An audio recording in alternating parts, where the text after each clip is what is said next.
hiwalayan nila ni Catherine.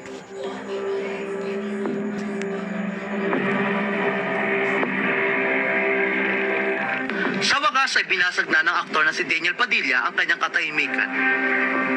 Hinggil sa isyong hiwalayan umano nila ng kanyang on and off screen partner na si Catherine Bernardo.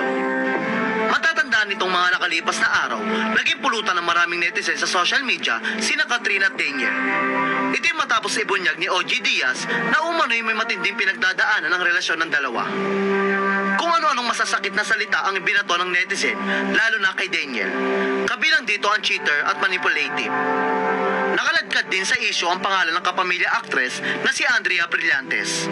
Matapos sabihin ni OG na umano'y palihim na nakikita sina Daniel at Andrea. Hanggang lalong umingay ang issue matapos may ulat na inunfollow ni Catherine si Andrea sa Instagram. Nasenyalis umano na may nangyari nga sa kanila ni Daniel at Dawit si Andrea. Samantala, matapos pinagpiestahan ng tungkol sa umano'y hiwalayan nila ni Catherine, sa kauna-unahang pagkakataon ay nagsalita na si Daniel. Kumalat ngayon sa social media ang screenshot ng usapan ni Daniel at admin ng kanilang fans club. Sa nasabing screenshot, mababasa ang mensahe ni Daniel sa lahat ng kanilang fans.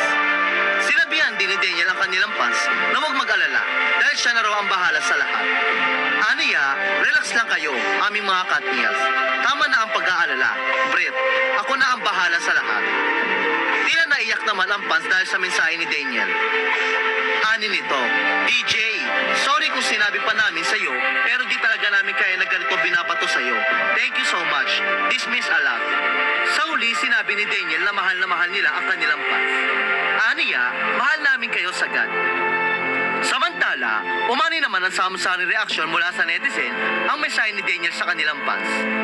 Ngunit sa kabila ng kanyang pahayag, hindi pa rin kumbinsido ang maraming netizen hanggat hindi nagsasalita hinggil sa issue si Catherine.